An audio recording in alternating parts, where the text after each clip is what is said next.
안녕하십니까. 저는 강남농업법인의 김혜선 고문입니다. 오늘도 정봉수 노무사님 모시고 우리가 계속 시리즈로 지금 동영상을 찍고 있는 게 있는데 주제가 부당 노동 행위에 관한 것입니다.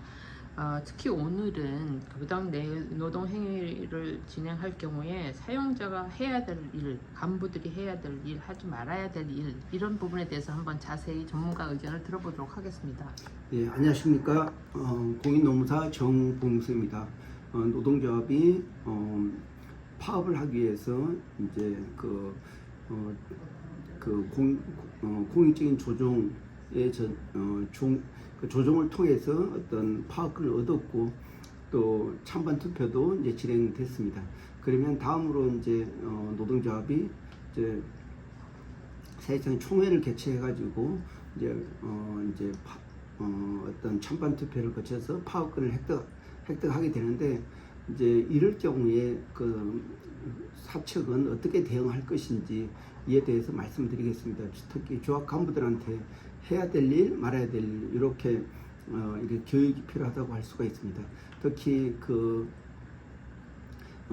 이게 부당 노동 행위, 그 조합 가입 대상이 아닌 사업주의 역할을 하는 이런 회사의 간부나 아니면 인사부에 있는 이런 사람들이 부당 노동 행위 하게 되면은 사업주뿐만 아니고 그렇게 부당 노동의 행위 당사자도 처벌하는 양벌 조항의 벌칙 조항이 적용이 됩니다.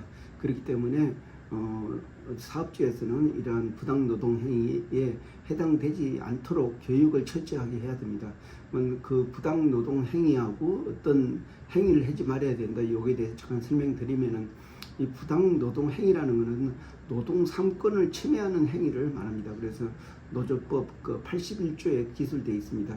불이익을 주는 행위, 또 단체 교섭을 거부하는 행위, 불공정 계약, 다시 말해서 노동조합에 가입하지 않을 것, 또 파업에 참가하지 않을 것을 조건을 하는 그런 계약을 한다든지, 그리고 또 노동조합 활동에 지배 개입하는 그런 걸 해서는 안 된다. 그리고 또 노동조합 파업에 파업에 참가하는 이유로 불이익을 줘서는 안 된다. 이런 내용으로 이제 교육을 해줘야 됩니다. 그러면 실질적으로 어떤 내용이 될 수 있냐? 보통 많이 이제 관여되는 게 파업을 했다고 해서 사업주가 불이익을 준다든지 이런 문제가 가장 대표적이라고 할 수가 있습니다. 그 외에도 또 표현의 자유하고 부당노동 행위가 관련되는 부분이 있습니다.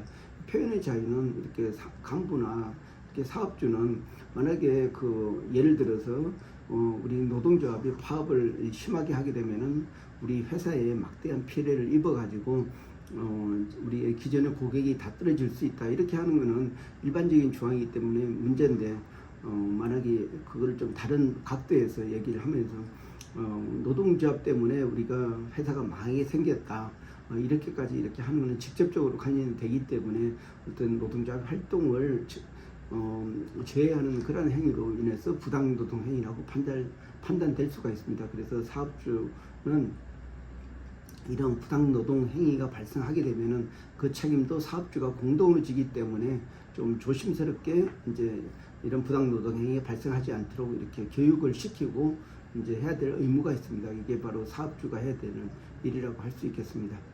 네, 그렇군요. 그래서 최근에 저희가 자문하고 있는 회사에서 이제 뭐 이런 유사한 일들이 발생하고 있고, 그래서 이제 사업주가 특히 이제 이런 부당노동 행위를 겪지 못한 조직 같은 경우는 그거에 대한 걱정이나 우려들이 좀 있고 그렇지 않습니까? 그래서 이제 전문가를 투입해서 이거를 어떻게 잘 해결할 수 있는지. 근데 뭐 사실은 이론과 실제는 틀리니까 이론적으로 저희가 정리해서 주시더라도 또 실질적으로 투입이 돼서 활동하실 때는 또 여러 가지 자문이 필요한 것 같습니다. 네, 맞습니다. 이런 교육은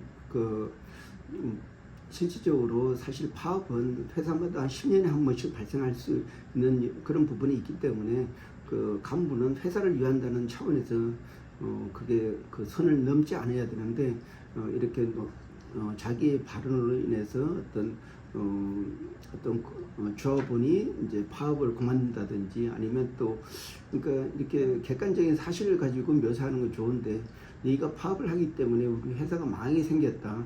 파업하면 우리 회사가 망한다. 뭐 이런 방식으로 하게 되면은 이게 부당 노동 행위가 될 수가 있습니다. 그런데 그렇게 하지 말고 우리 파업을 하게 되면은 이렇게 고객이 많이 떨어지기 때문에 회사가 엄청 어려움에 처할 것 같다. 이런 사실관계를 얘기하는 건 전혀 문제가 없습니다.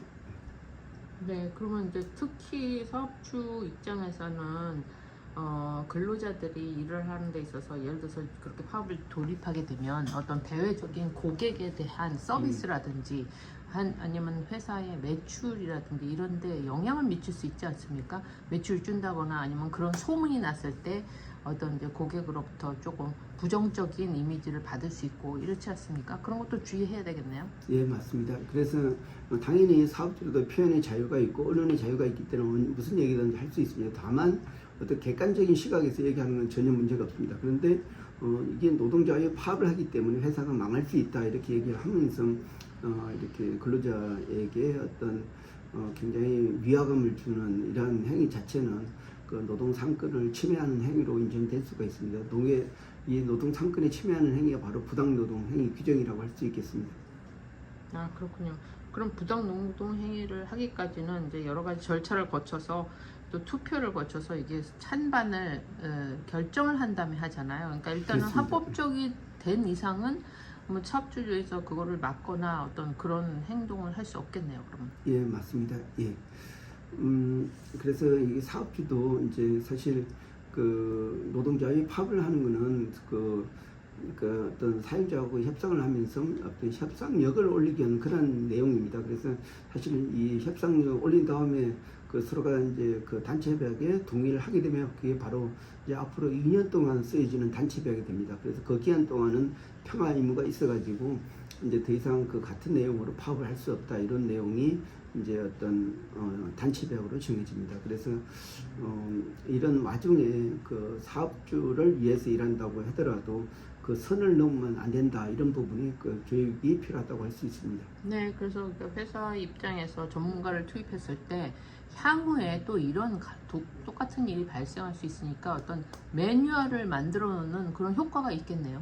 예, 그렇습니다. 그래서 저희도 그 사업주가 해야 될 일, 하지 말아야 될 일을 좀 정리해서 사업주한테 제공해주고 있습니다. 네, 앞으로도 저희가 그 강남농업원에서 이런 그 자문을 했을 경우에 아주 성공적인 결과를 얻어서 많은 그 기업들이 미리 이걸 대비해서 그 준비를 하면 많은 도움이 될 것 같습니다. 예, 고맙습니다.